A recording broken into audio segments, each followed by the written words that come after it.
Hi, I'm Ken Sandberg. And I'm Heather Michelle Waller. Welcome to Campfire Classics, where we try to read those books that look really good on your shelf. You just burped and swallowed it. I did.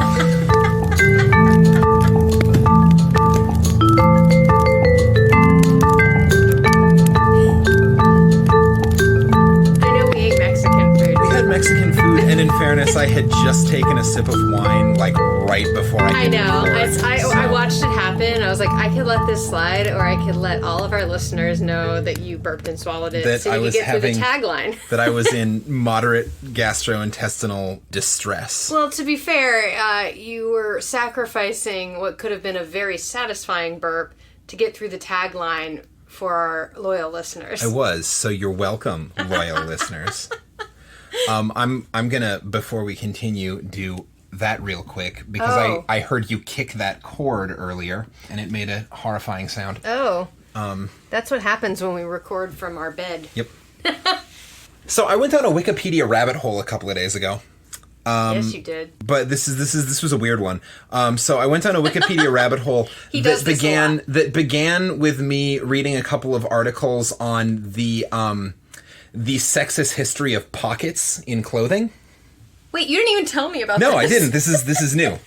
This is new information. That's why I'm sharing. Bring it. So that's where it started, okay. Which was interesting enough, because that is some cool information. It's really interesting stuff. But then I learned that apparently there was a significant period of time when beer pockets were sewn into the inside of jackets and vests. Beer, like B-E-E-R? Beer, like the beverage. Okay. And these were pockets sewn into jackets that were designed to be the right size to fit bottles of beer. And why did this stop? These were a thing that went out of style with Prohibition. Ah, fucking Prohibition, man. Rude. Yeah, and I'm having trouble finding massive amounts of information on it, but I thought that was super interesting. Well, I came across the term beer pocket. I was like, what the hell's a beer pocket? And now they are now coming out with hoodies that have beer pockets, which is a small beer bottle size pocket in like the front of hoodies, so that the beer bottle you can drink it and then set it right there in the pocket. They make beer helmets and wine bras. Have you heard of wine bras? Oh yeah. So as I sip this wine right here, I could have a bra on that had all the wine in it if I so chose. So that, you know what? I love America sometimes. We're in a dumpster fire right now, but then I hear about beer pockets, and I go, somebody invented that and it became a thing, and that's fun. Sometimes we do things okay. We got wine bras and beer pockets coming back on the rise, so whoop-de-frickin' do. So if you're upset at the world right now, order a wine bra and sew a beer pocket into your hoodie. Yeah. You won't regret it. You won't. That's fun. I love a good wiki dive. Yeah, you should take up, if you don't already know how to sew. If you already know how to sew, you should start a business making jackets and vests for people that have beer pockets sewn into them. Because everyone needs a way to make some more money right now. And if you don't already sew, you should take up sewing so that you can start a business selling jackets with beer pockets sewn into them. Speaking of starting a business and making money right now, you could become a patron of... Jesus. He loves my segues. I say segues because of my podcast, so I totally stole that from them. So sorry, but not sorry. So we are recording this on our bed in our apartment, and if you like what you're listening to, we'd love to have you as a patron. You can join for as little as $2 and get some cool, fun things. Yeah, but other than that, get some fun swag, money and remember that when we get 1,000 patrons, that's right, I will be getting a tattoo that says "In Agatha We Trust." That is still out there on the table. Although at our current rate of new patrons, I believe I'll be getting that tattoo somewhere around my 83rd birthday. I mean, that's hot. I'm just imagining 83-year-old Ken, like, with a, like, walker, but still wearing his Spartan, like, race t-shirts, walking into a tattoo parlor and being like, all right, it's happened. Here it is. Can you imagine? In Agatha We Trust. Who's Agatha? Is that like your grandma's name or something?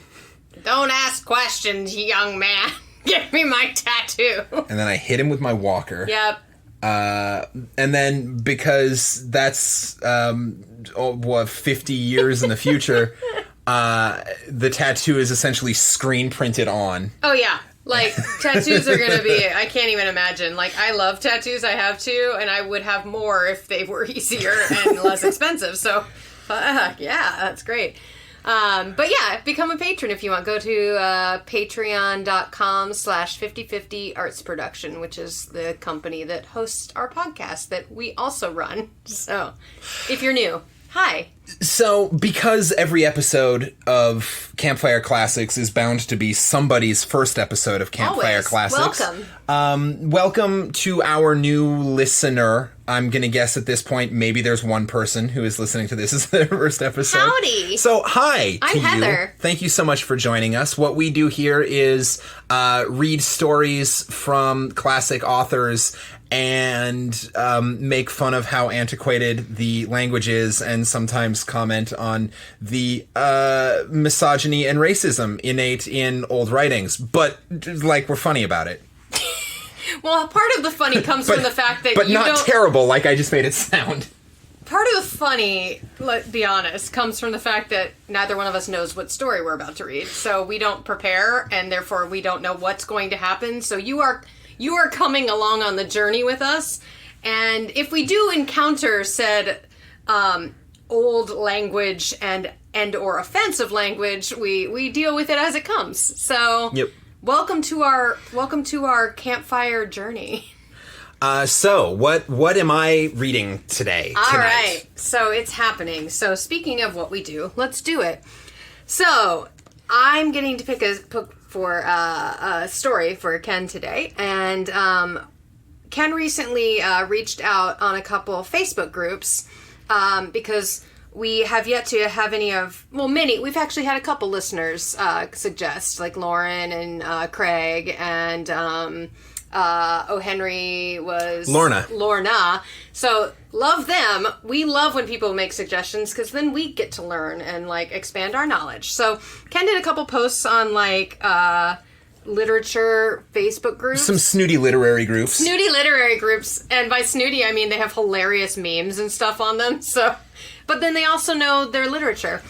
So he reached out on a group called Pretentious Literature and Language Elitists, which I was like, that's just a great group. Thank you to my new friends on Facebook. And I want to give a shout out to Ed Oppenheimer, who suggested Ambrose Bierce. That's B, not P. So Ambrose Bierce, The Occurrence at Owl Creek Bridge. So that's what you're going to read today. Okay. So, Ed Oppenheimer, we don't know you, but you reached out and suggested this, and we love you for that. But thanks, Ed. Thanks, Ed. So we hope we do it justice.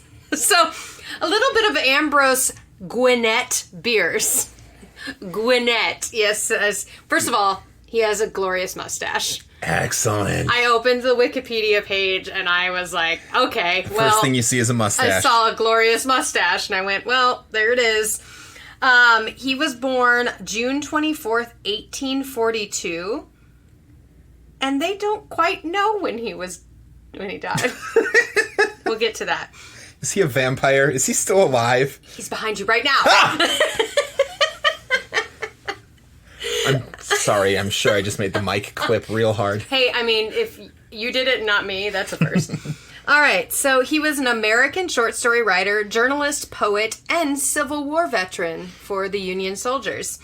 So his book, The Devil's Dictionary, was named one of the 100 greatest masterpieces of American literature by American Revolution Bicentennial Administration. That was a lot of big words. So basically, he was great. He was very versatile, as I said. He did lots of things. He was a very influential journalist. He was a pioneering writer in realist fiction. His horror writing has been ranked alongside Poe and H.P. Lovecraft. Oh, good. So this is going to be a light little ditty that we're reading. He writes light things. But he's also well known as one of the greatest satirists in America, and takes his place with like Swift and Voltaire. Also, he wrote war stories because he was a soldier in the Civil. Oh, hi, kitty. Lina is very excited about this story. Do you want to go in the closet? Oh no. Here, come on. I'll open the closet for you. There you go. That's Lina, the kitty. She likes to make appearances.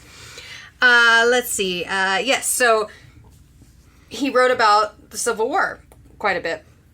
He fought in the 9th Indiana Infantry and participated in operations in Western Virginia. So he was present in a lot of battles and actually went up in the ranks really fast and had the support of some major generals who supported his application for admission to West Point. And they were convinced he was going to be the with distinction graduate from West Point. And then he suffered a traumatic brain injury in the Battle of Kennesaw. Sorry, Dad. My dad is obsessed with Civil War history. He's gonna be Heather Lawler. Battle of Kennesaw Mountain, and he spent the rest of the summer on furlough. So he actually had issues with that for the rest of his life. He suffered from fainting spells and irritability and whatnot because he got shot in the head. I'd be irritable too. So, surprisingly, he was an avowed agnostic and strongly rejected the divinity of Christ. So, I think when you get, what are you going to do? So, we don't know how he died. So, he didn't die then, and he had a very long life. And about 71, so this is that's a long life at this time. When he was about 71. When he was 71. Okay. He crossed into Mexico. So, he, went across the border to join Pancho Villa's revolutionaries in the Mexican Revolution. Okay. In a letter to his niece, Laura, Bierce wrote, quote, "Goodbye. If you hear of my being stood up against a Mexican stone wall and shot to rags, please know that I think that is a pretty good way to depart this life. It beats old age, disease, or falling down the cellar stairs to be a gringo in Mexico. Ah, that is euthanasia."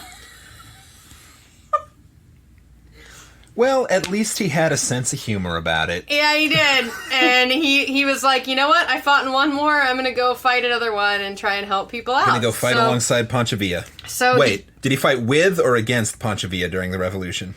To join Pancho Villa. Join Pancho Villa. Yeah. So, and then he wrote, "Guess it doesn't matter much. Adios, Ambrose." So that was his final letter, was dated December 26, 1913. And so he made it at least that long. He made it at least that long, and then he was never heard from again. And it actually is a huge, still to this day, no one knows what happened to him, when he died, where he died. He could still be alive and be a vampire. We don't know. It was the novel The Old Gringo by Carlos Fuentes is a fictionalized treatment of Bierce's disappearance. Okay. 1913. So he probably survived the revolution and joined up and fought during World War I. And then... Clearly. And he's still alive today, and he's a vampire. And then possibly got picked up by Marty and Doc in the time machine. He's in Back to the Future 3 on the train, because then he went backwards again. Yeah, he's like, ooh, I'd like to see where he became the conductor on the train in Back to the Future 3. We solved it, y'all. Sorry, you're welcome. You're welcome. So this story, An Occurrence at Owl Creek Bridge, is my last little bit. Okay. Has been described as one of the most famous and frequently anthologized stories in American literature. Huh. And there are at least 3 films have been made about this. A silent film version called The Bridge, which was made in 1929. A French version called... directed by Robert Enrico. I'm going to let you read that because you might be able to pronounce it. That was released in 1942. I'll just edit in my pronunciation there it is. Just edit it in, yeah. And there's a black and white film that faithfully recounts the original narrative. It aired in 1964. And there's also an episode of The Twilight Zone called An Occurrence at Owl Creek Bridge. Huh. So it's had a lot of, and there's been radio programs, all these other things that have been inspired by this story. All right. And that's what you're going to read today. Excellent. I'm excited. So, Ed, this one is going out to the pretentious literature and language elitists on Facebook and Ed Oppenheimer. Let's start the fire and read this.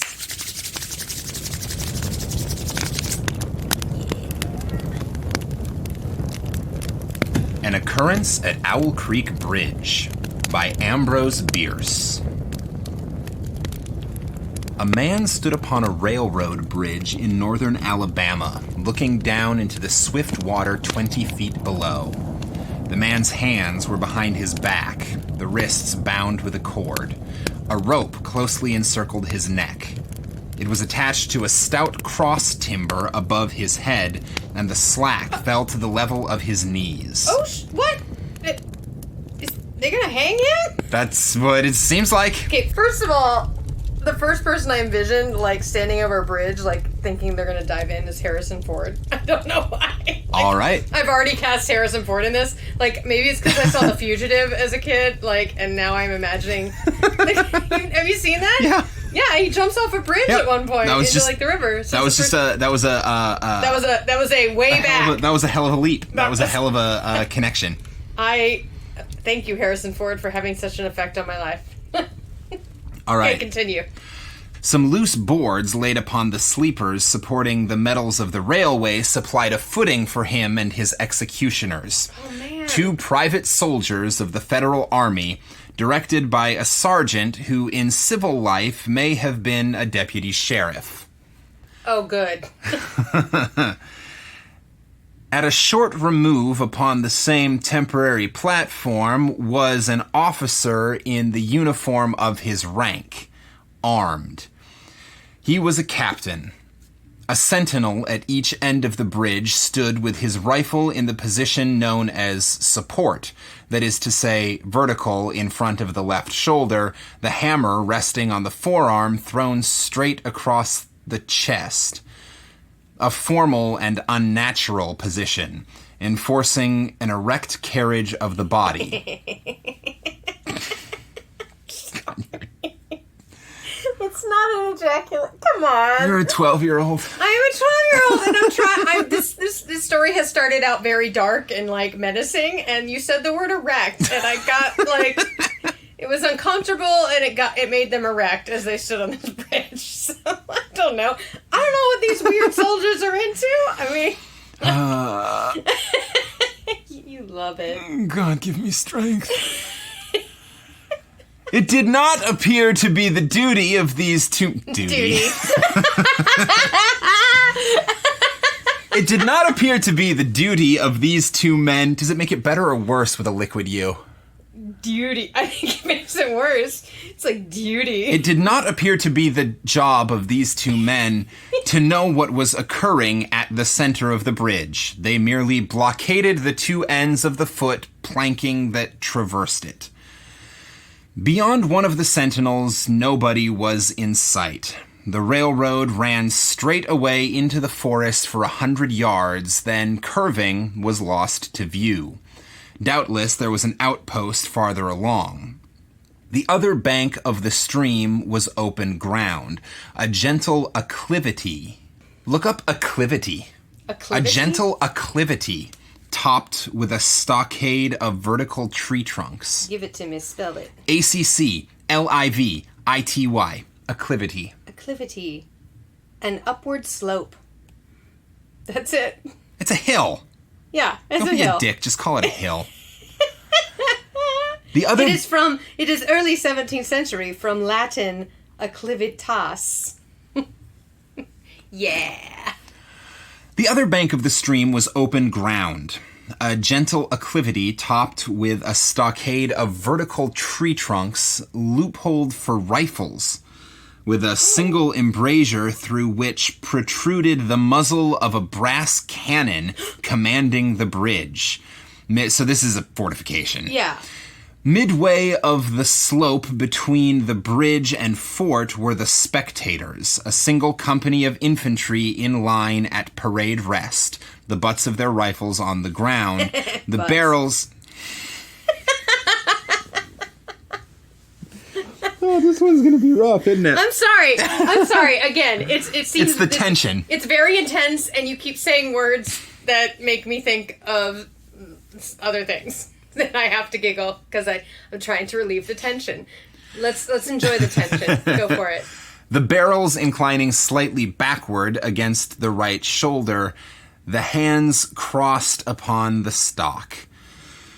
A lieutenant stood at the right of the line, the point of his sword upon the ground, his left hand resting upon his right. Excepting a group of 4 at the center of the bridge, not a man moved. The company faced the bridge, staring stonily, motionless. The sentinels facing the banks of the stream might have been statues to adorn the bridge. The captain stood with folded arms, silent, observing the work of his subordinates, I know. but making no sign.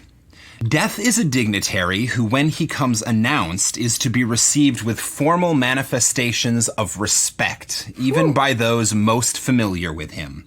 In the code of military etiquette, silence and fixity are forms of deference. So they don't say adios, amigo. So they don't say adios, Ambrose. Adios, Ambrose. The man who was engaged in being hanged was apparently about 35 years of age. He was a civilian, if one might judge from his habit, which was that of a planter. His features were good, a straight nose, firm mouth, broad forehead from which his long dark hair was combed straight back, falling behind his ears to the collar of his well-fitting frock coat. He wore a mustache and pointed beard, but no whiskers. What? So he had a mustache and a beard, but nothing on the side. So goatee. So a goatee or a what's it called? A Van Dyke or something like that. I've never heard it called a Van Dyke. Really? No. Look up Van Dyke. I'm looking up Van Dyke. Pull up a picture. Oh. And the first person that came up is Pierce Brosnan, which is funny because it's Ambrose Bierce. Love it. Yeah. Yep. Love it. That. Okay. Got it. His eyes were large and dark and had a kindly expression which one would hardly have expected in one whose neck was in the hemp. Evidently, this was no vulgar assassin. The liberal military code makes provision for hanging many kinds of persons, and gentlemen are not included. Huh.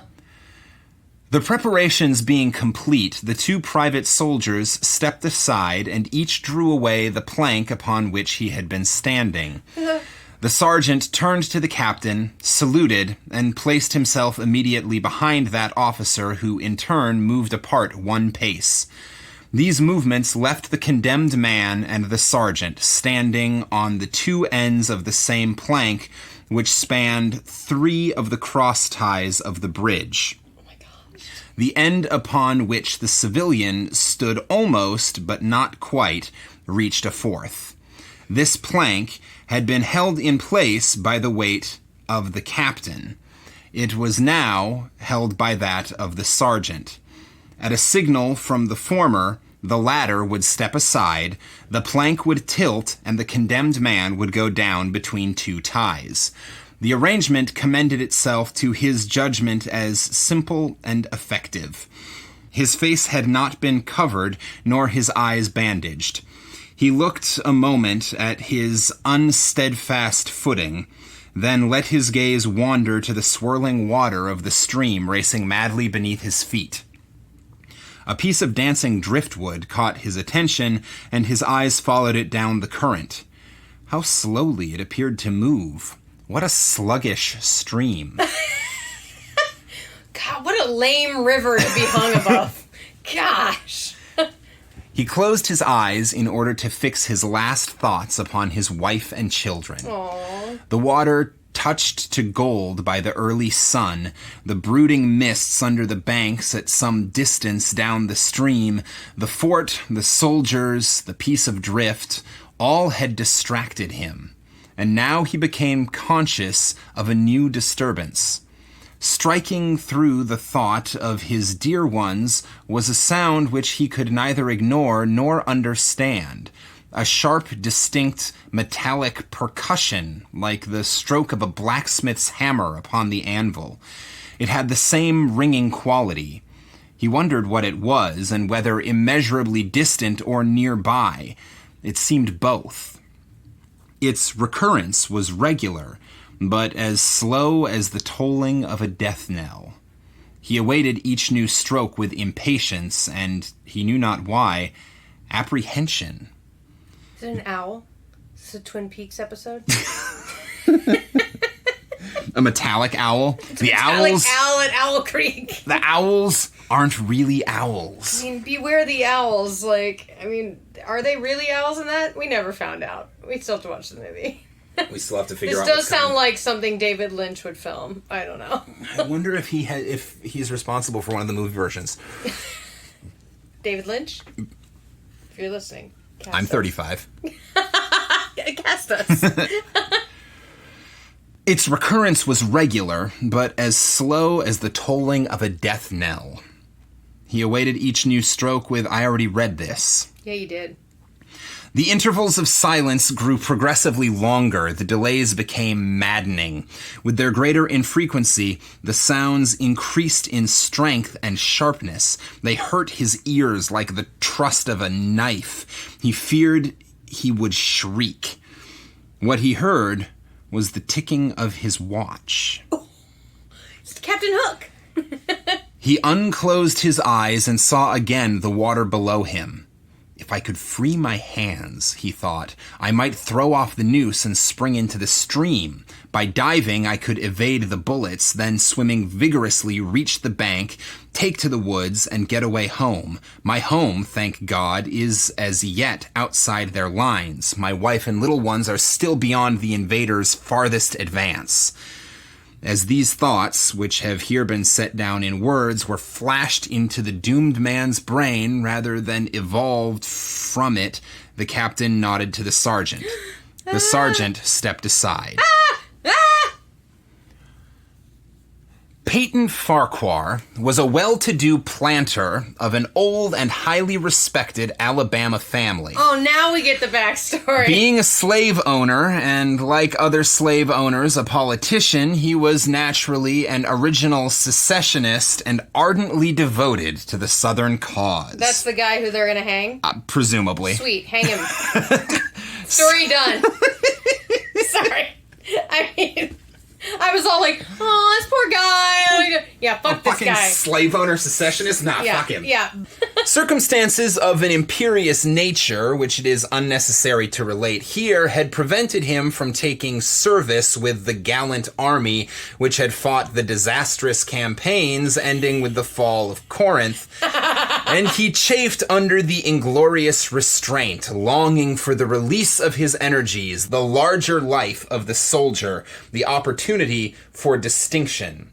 That opportunity, he felt, would come, as it comes to all in wartime. Meanwhile, he did what he could. No service was too humble for him to perform in aid of the South. No adventure too perilous for him to undertake if consistent with the character of a civilian who was at heart a soldier, and who in good faith and without too much qualification assented to at least a part of the frankly villainous dictum that all is fair in love and war. Okay, this guy's like sitting there with his fucking slaves in the South, being like, oh, I would fight if they'd ask me, but like, that'll come eventually. I'm just gonna hang out here and like live on my plantation and own human beings and do what I can to help the war effort. Oh, I'm helping the South. If he ever talks, please give him that accent. Well, Yeah, he is a Southern plantation owner. Yeah, he's freaking Leonardo DiCaprio in Django Unchained. I thought he was Harrison Ford. No, he is not Harrison Ford anymore. No, he is now Leonardo DiCaprio in Django Unchained. Go. Done. All right. One evening, while Farquhar and his wife were sitting... his name's Farquhar. It's like Lord Farquaad. Yeah, from fucking Shrek. So, he's Leonardo DiCaprio, but he's only 3 feet tall. He's Leonardo DiCaprio from Django Unchained as played by a 3-foot-tall John Lithgow. Fan-fucking-tastic. Done. Find that actor. We're doing this movie. One evening, while Farquhar and his wife were sitting on a rustic bench near the entrance of his grounds, a gray-clad soldier rode up to the gate and asked for a drink of water. Mrs. Farquhar was only too happy to serve him with her own white hands. While she was fetching the water, her husband approached the dusty horseman and inquired eagerly for news from the front. "The Yanks are repairing the railroads," said the man, "and are getting ready for another advance. They have reached the Owl Creek Bridge. Put it Foreshadowing, but not really, because he put this afterwards, but yeah. Reshadowing? I think it's just shadowing. Recall? I think it's just shadowing. Total Recall. Isn't that's a Harrison Ford movie, isn't it? Total Recall? I think that's like an Arnold Schwarzenegger movie. The 90s? That's an Arnold Schwarzenegger Well, movie. I mean, Harrison Ford in the 90s did a lot of, those kinds of movies. And Yeah. you're like, why'd they cast Harrison Ford? Because he's a badass. Because he can make cool faces. He gets very intense. Anyway. Harrison Ford should play Ambrose Bierce. Oh. And he's around that age now when he disappeared. He's getting old enough to play Ambrose Bierce when he crosses wrote, over. Adios, Ambrose. I mean, it sounds like Ambrose Bierce was basically Indiana Jones meets Han Solo anyway. Yeah, I mean, he was kind of living it. Oh, I left a bunch of stuff out, but with a little bit of brain damage. Next story we read, I'll give you some more. They have reached the Owl Creek Bridge, put it in order, and built a stockade on the north bank. The Commandant has issued an order, which is posted everywhere, declaring that any civilian caught interfering with the railroad, its bridges, tunnels, or trains will be summarily hanged. I saw the order. How far is it to the Owl Creek Bridge? Well, this bitch is gonna go up there and do stupid stuff. About 30 miles? Is there no force on this side of the creek? Only a picket post half-mile out on the railroad and a single sentinel at this end of the bridge. Suppose a man, a civilian and a student of hanging, should elude the picket post and perhaps get the better of the sentinel, said Farquhar, smiling. Student of hanging? Yes. You want to look up what that phrase actually means? I'm assuming it... Does that mean he's hung people? I hate him. So, when you Google the phrase student of hanging, the first thing to come up is Patent Farquhar. Oh, shit! He has a, website. Yeah. It says, he calls himself a student of hanging, seeming to imply that he thinks he can commit the crime and still avoid the punishment. Oh. Suppose a man, a civilian, and a student of hanging should elude the picket post and perhaps get the better of the sentinel, said Farquhar, smiling. What could he accomplish? The soldier reflected. I was there a month ago, he replied. I observed that the flood of last winter had lodged a great quantity of driftwood against the wooden pier at this end of the bridge. It is now dry and would burn like tow. Tow? I believe it's... I got it. I'm assuming it's I think it's a kind of candle wax. T-O-W. Oh, I'm thinking of tallow. Tallow is a kind of wax. I don't know. Would burn like tow. Tow, a motor vehicle or boat pull. An act of towing. Oh, here we go. A short tow, noun. This is the second definition for it, so it's less used. Short or broken fiber, as of flax, hemp, or synthetic material, that is used especially for yarn, twine, or stuffing. Loose, essentially untwisted strand of synthetic fibers. Great. TOW. You thought you were towing a car, but nope. You're starting a fire. You're starting a fire, or you're knitting. It is now dry and would burn like a word that I'm not going to try to pronounce, even though it's only 3 letters and should be real simple. The lady had now brought the water, which the soldier drank. He thanked her ceremoniously, bowed to her husband, and rode away. An hour later, after nightfall, he repassed the plantation, going northward, in the direction from which he had come. He was a Federal scout. Oh, damn! They set him up. Yep. As Peyton Farquhar fell straight downward through the bridge, he lost consciousness and was as one already dead. From this state, he was awakened, ages later, it seemed to him, by the pain of a sharp pressure upon his throat, followed by a sense of suffocation.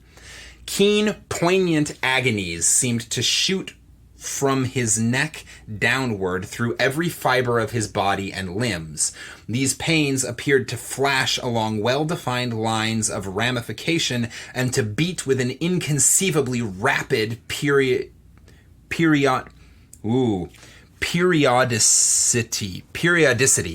Periodicity. I mean, you can figure out what it means. It's just a hard word to figure out how to pronounce. Yeah. And to beat with an inconceivably rapid periodicity. They seemed like streams of pulsating fire heating him to an intolerable temperature. As to his head, he was conscious of nothing but a feeling of fullness, of congestion. These sensations were unaccompanied by thought. The intellectual part of his nature was already effaced. He had power only to feel, and feeling was torment. He was conscious of motion, encompassed in a luminous cloud, of which he was now merely the fiery heart, without material substance. He swung through unthinkable arcs of oscillation like a vast pendulum. Then, all at once, with terrible suddenness, the light about him shot upward with a noise of a loud plash. A frightful roaring was in his ears, and all was cold and dark. The power of thought was restored. He knew that the rope had broken, and he had fallen into the stream. Oh, damn! There was no additional strangulation. The noose about his neck was already suffocating him and kept the water from his lungs. To die of hanging at the bottom of a river. The idea seemed to him ludicrous. He opened his eyes in the darkness and saw above him a gleam of light, but how distant, how inaccessible. He was still sinking, for the light became fainter and fainter until it was a mere glimmer. Then it began to grow and brighten, and he knew that he was rising toward the surface, knew it with reluctance, for he was now very comfortable. To be hanged and drowned, he thought, that is not so bad, but I do not wish to be shot. No, I will not be shot. That is not fair. That is not fair. Let's talk about fair, Farquaad. He was not conscious of an effort, but a sharp pain in his wrist apprised him that he was trying to free his hands. He gave the struggle his attention, as an idler might observe the feat of a juggler without interest in the outcome. What splendid effort, what magnificent, what superhuman strength! Ah, that was a fine endeavor, bravo! The cord fell away. His arms parted and floated upward. I feel like the Union soldiers did all this to him, on purpose. They, tightened the rope so it would start to hurt him, but they knew he'd fall, and then he'd be done in the river, and they knew that they tied the rope just enough that it would fall apart, just so they could shoot him in the freaking face! This is all just psychological torture. I love it. Do it. That's how I feel. I got words for the Confederate flag. That's all I got to say, and that's another episode.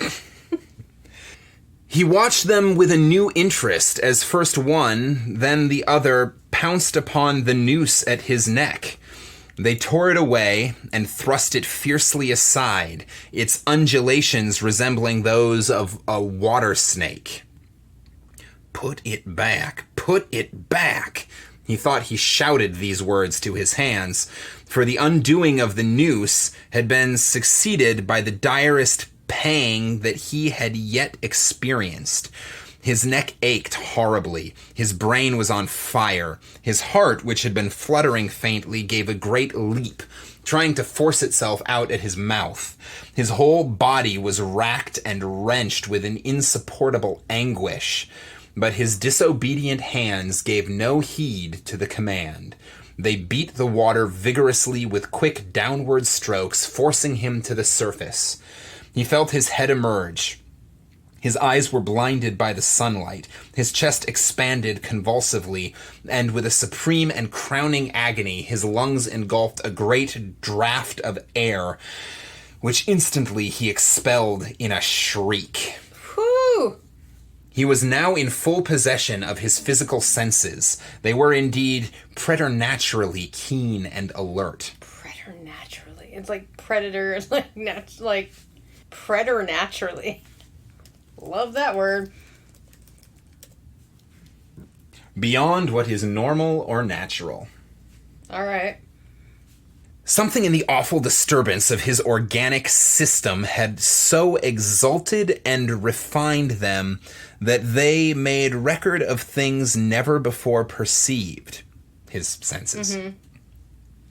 He felt the ripples upon his face and heard their separate sounds as they struck. He looked at the forest on the bank of the stream, saw the individual trees, the leaves and the veining of each leaf. He saw the very insects upon them, the locusts, the brilliant-bodied flies, the gray spiders stretching their webs from twig to twig.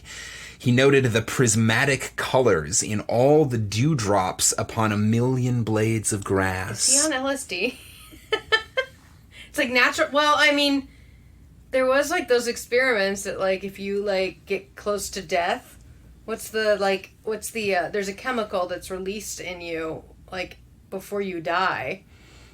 That makes you hallucinate? No, there's actually a drug people take, and it's really fucked up, and I've never, like, I don't know anybody. Are you sure that you are not thinking of a Harrison Ford movie?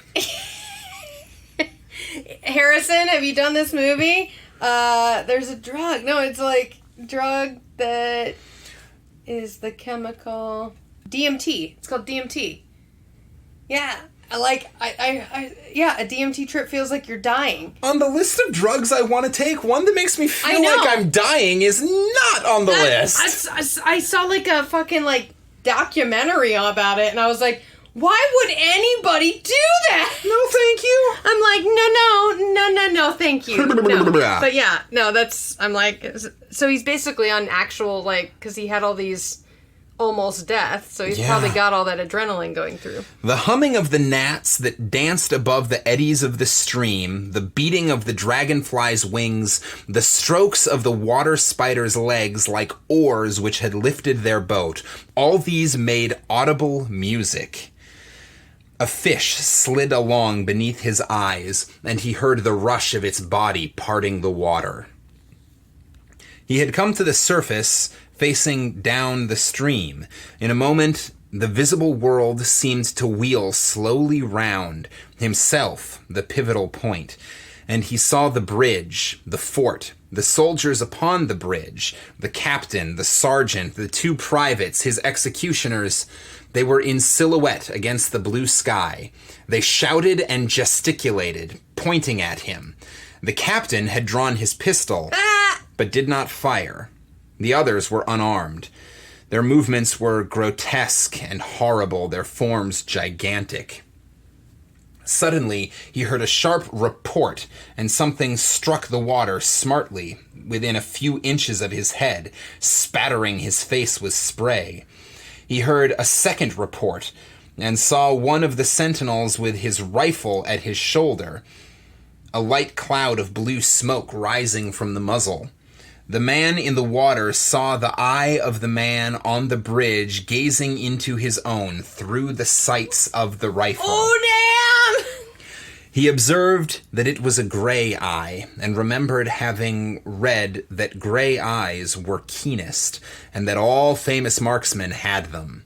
Nevertheless, this one had missed. A counter-swirl had caught Farquhar and turned him half round. He was again looking into the forest on the bank opposite the fort.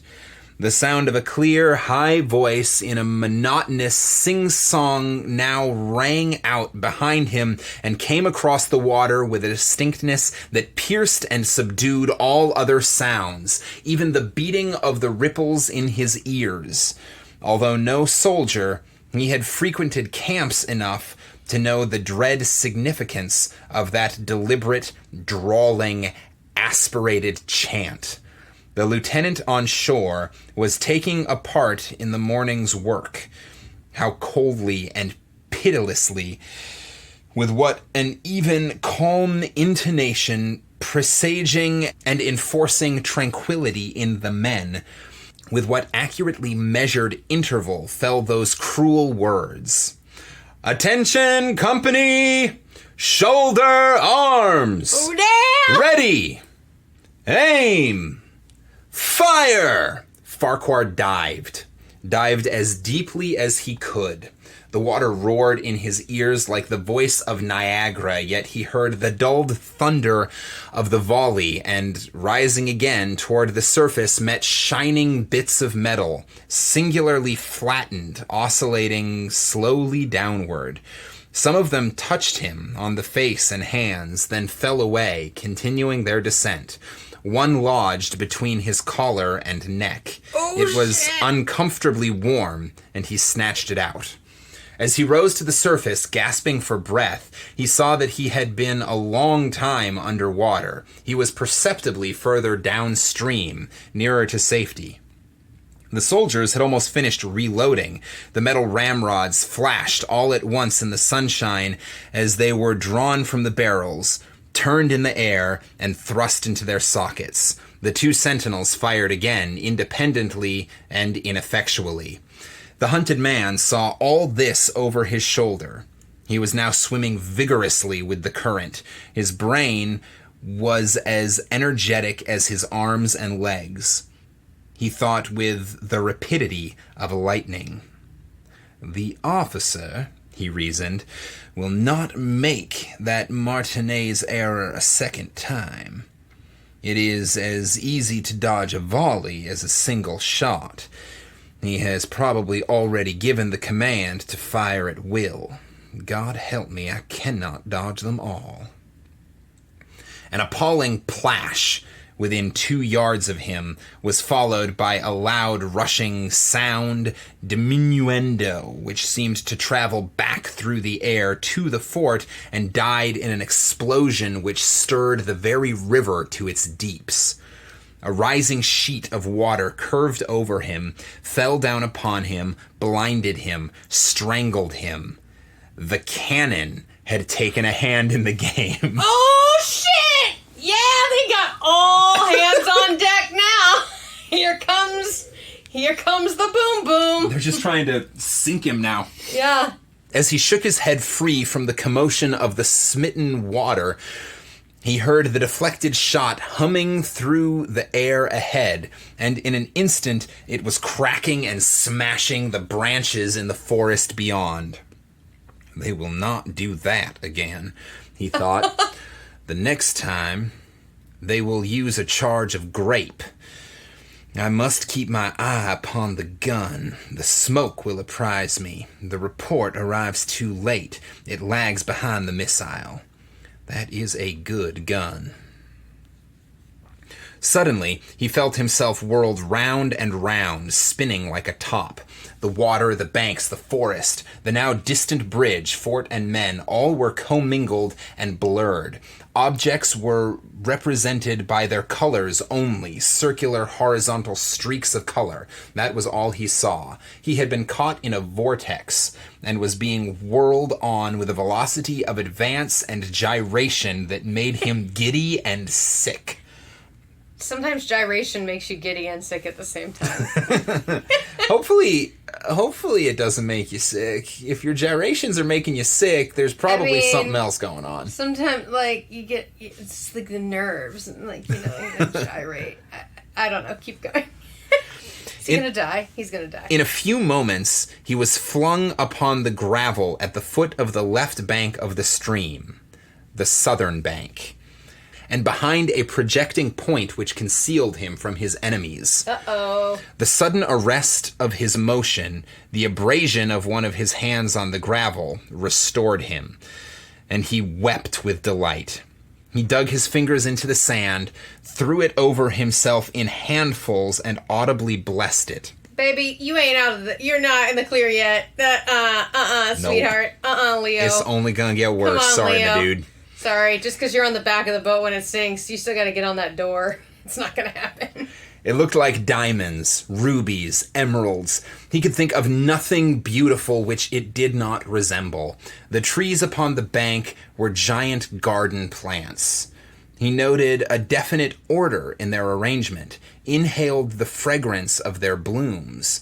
A strange roseate light shone through the spaces among their trunks, and the wind made in their branches the music of Aeolian harps. He had no wish to perfect his escape, was content to remain in that enchanting spot until retaken. A whiz and rattle of grape shot among the branches high above his head roused him from his dream. Yeah, that's what I'm talking about. The baffled cannoneer had fired him a random farewell. He sprang to his feet, rushed up the sloping bank, and plunged into the forest. All that day he traveled, laying his course by the rounding sun. The forest seemed interminable. Nowhere did he discover a break in it, not even a woodman's road. He had not known that he lived in so wild a region. There was something... because you never left your damn house, bitch. You made everyone else do your work for you. Welcome to the real world! There was something uncanny in the revelation. By nightfall, he was fatigued, footsore, famishing. The thought of his wife and children urged him on. At last, he found a road which led him in what he knew to be the right direction. It was as wide and straight as a city street, yet it seemed untraveled. No fields bordered it, no dwelling anywhere. Not so much as the barking of a dog suggested human habitation. The black bodies of the trees formed a straight wall on both sides, terminating on the horizon in a point like a diagram in a lesson in perspective. Overhead, as he looked up through this rift in the wood, shone great golden stars looking unfamiliar and grouped in strange constellations. He was sure... Australia? He fell straight through the planet. Through the planet. He was sure they were arranged in some order which had a secret and malign significance. The wood on either side was full of singular noises, among which, once, twice, and again, he distinctly heard whispers in an unknown tongue. His neck was in pain, and lifting his hand to it, he found it horribly swollen. He knew that it had a circle of black where the rope had bruised it. His eyes felt congested. He could no longer close them. His tongue was swollen with thirst. He relieved its fever by thrusting it forward from between his teeth into the cold air. How softly the turf had carpeted the untraveled avenue. He could no longer feel the roadway beneath his feet. Doubtless, despite his suffering, he had fallen asleep while walking, for now he sees another scene. Perhaps he has merely recovered from a delirium. He stands at the gate of his own home. All is as he left it, and all bright and beautiful in the morning sunshine. He must have traveled the entire night. As he pushes open the gate and passes up to the wide walk, he sees a flutter of female garments. His wife, looking fresh and cool and sweet, steps down from the veranda to meet him. At the bottom of the steps, she stands waiting with a smile of ineffable joy, an attitude of matchless grace and dignity. Ah, how beautiful she is. He springs forward with extended arms. As he is about to clasp her, he feels a stunning blow upon the back of his neck. A blinding white light blazes all about him with a sound like the shock of a cannon. Then all is darkness and silence. Peyton Farquhar was dead. His body, with a broken neck, swung gently from side to side beneath the timbers of the Owl Creek Bridge. I know! Oh, shit! Ah, I knew it! The end. Oh, damn! Hi folks, Ken jumping in here, just gonna let you know what's going on. We got to about 2 paragraphs away from the ending of this book, and Heather jumped in, having figured out the ending, very happily exclaimed, "Wait, is he dead?" And we proceeded to explain what we thought the ending would be before reading it. So I decided to edit that part out, so that if you didn't see what was coming, we wouldn't spoil it for you. But now I'm going to punch it back in for you here. So enjoy the original take of the ending. Feel the roadway beneath his feet. Doubtless, despite his suffering, he had fallen asleep while walking, for now he sees another scene. Perhaps he Has he has... been dead the whole time? I bet he's been dead the whole time. This is all like his like moment before. Yes. That's what this is. I don't know, but like... Well, because remember earlier he heard the second hand of his watch slowing down. So it's all like it's like you see your life flash before your eyes. This is all happening in between the last two. Oh no, did I just ruin the end? Go, go, go, go. Oh shit. I do this in movies sometimes. People hate me. For now, he sees another scene. Perhaps he has merely recovered from a delirium. He stands at the gate of his own home. All is as he left it, and all bright and beautiful in the morning sunshine. He must have traveled the entire night. As he pushes open the gate and passes up to the wide walk, he sees a flutter of female garments. His wife, looking fresh and cool and sweet, steps down from the veranda to meet him. At the bottom of the steps, she stands waiting with a smile of ineffable joy, an attitude of matchless grace and dignity. Ah, how beautiful she is. He springs forward with extended arms. As he is about to clasp her, he feels a stunning blow upon the back of his neck. A blinding white light blazes all about him with a sound like the shock of a cannon. Then all is darkness and silence. Peyton Farquhar was dead. His body, with a broken neck, swung gently from side to side beneath the timbers of the Owl Creek Bridge. I know! Oh shit! Ah, I knew it! The end. Oh damn! Oh my god! I called it. I'm sorry. Maybe we should edit that out, but maybe not. I like You called it 45 seconds before. 45 seconds before, but like it was when he was like strange stars and like things just got weirder and weirder. I'm like, oh, this isn't actually happening. This is in his brain right now. He's trying to like. Some people like they say their life flashes before their eyes, but also like when you're in like a situation like that, you're like, it's your escape. Like it's like, how would you get out of this? Yep. Flashes, and it's nope. Bye. Sorry, dude. You know, I am sorry, not sorry about you. I appreciate it. You were fighting on the wrong side of the war. You shouldn't have gone and tried to blow up the bridge. Yeah, I am very interested to see, like, I would love to know, like, that part of the story of this fucking gentleman who's never done a, like, lick of work in his damn life is like, I'm gonna stroll on over here and I'm gonna booby trap this whole area and no one will catch me because I'm a student of hanging. Yeah, well, he's not so smart. Clearly, he did not plan his sabotage well enough, because... Clearly not. Obviously, he got busted. I mean, really, the fact that he thought he could just do that is silly to me in the first place. Yeah. But thanks, Ed. Thank you, Ed Oppenheimer. Yeah. For sharing that story. That was fun. I had never read it. Clearly, like, I've seen too many retellings of it.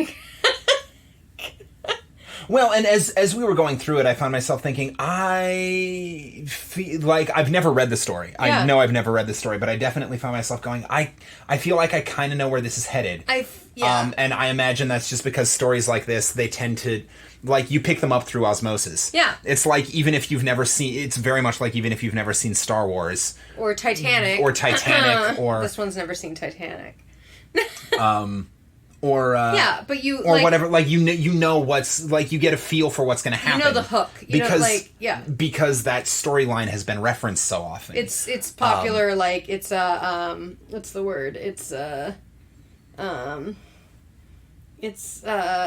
something culture. It's, Pop culture? Pop culture! That's the one. Well, it's like that the story, the themes, the ideas have infiltrated the public consciousness. Yeah. Luke, I am your father. I hadn't seen Star Wars until I was like almost 21. And I knew, and then I finally saw all the Star Wars like at once and I knew, like, I was crying all the time. I was very moved by them and like I really enjoyed them. But there were so many like things that I knew was coming. Yeah. That I knew those things were coming because I lived in the world and had friends and like watched TV shows and movies and I'm going to jump ahead of the Twitter corrections. The line is not "Luke, I am your father." I know. The line is "No." I know. I am your father. I know, but the one that always gets quoted is Luke, I am your father. Yep. Because I distinctly remember when that happened and I saw the movie, I was like, that's not the line I heard. I'm pretty sure I made a comment like, wait. Did they change this line for the movie? Is this because at that point, all the new ones had just come out. So I was like, is this like the new version? And my friend was like, no, that's just... I think people put Luke in there to put it in context. To put it into context, yeah. The thing they did change for the remakes, though, is Han shot first. What? In the scene in the bar where it's Han Solo and Greedo, the little green alien. Yeah. And like... Oh, I've heard this story. Yeah. So in the remakes, they when they like re-edited the thing together so that Greedo takes a shot at Han and then Han shoots him. That's not how it goes. Yeah. Han pulls his gun and shoots Greedo first. So it's like the Hamilton Burr like fight. Kind of, but it's also like Han's kind of a dick. Well, yeah, Harrison Ford's an asshole. I think that is So full circle, Harrison Ford. So I stand by casting Harrison Ford as Peyton Farquhar. You know, Harrison Ford at like 35 when he was doing Indiana I and also Han Solo. stand by casting Harrison Ford as Ambrose Bierce. I would like to see him as Ambrose Bierce now. Absolutely. So, Harrison Ford's agent or someone... Hey, Harrison, if you're listening, and I know you are. I got a movie idea for you. All right. I feel like that was... That's fun. Random. That was a really random tangent. I like it. I hope you enjoyed that story. I hope you don't feel like we... ruined the ending. I'm ruined sorry. It too much, mutilated it too much, made light of it too much. We do say in the tagline right at the beginning that we try to read the books that look really good on your shelf, and sometimes we screw them up.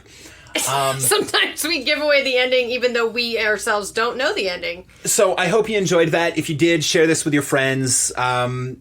Think about giving us a subscribe. That helps a ton. Like us. Listen to our other episodes because that helps us a ton. Yeah. You can track us down on Facebook and Instagram and Twitter. We've got a website, campfireclassicspodcast.com. You can, as we mentioned at the beginning of the episode, you can become a patron of 50/50 Arts Production, which is our sort of parent production company. Yeah, just listen and share and give us more suggestions. And tell your friends. The big thing, listen, like, and share it with people. That helps us out more than anything else. Yeah. Just give it a listen. If you didn't like this, feel free to send us an email and let us know what we could do better. Yeah, we love that. Or, better yet, share it with 3 people that you hate and subject them to something that you think they won't like. You know what? I think that's it. All right. Is that episode 12? This has been episode 12 of Campfire Classics, where we try to read those books that look really good on your shelf. Dun, dun, dun, dun, dun, dun. I had to stop. We had to pay for it. Fair use. See you next time.